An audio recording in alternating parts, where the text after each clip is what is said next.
उमर शरीफ की वफात के बाद कौन सी ख्वाहिश पूरी हो गई? सबसे बड़ी आरज़ू क्या थी? वालिदा क्या तलकीन करती थी?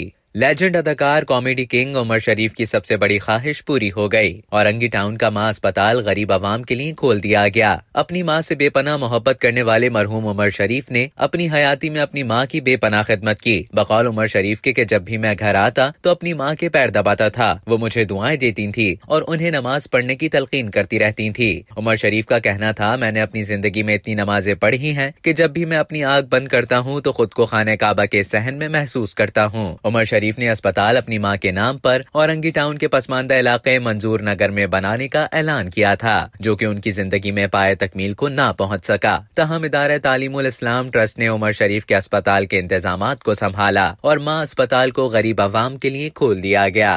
अब तक के लिए इतना ही। मजीद खबरों और न्यूज अपडेट्स के लिए डेली जंग के YouTube चैनल को सब्सक्राइब करें और फेसबुक के पेज को लाइक करना ना भूलें।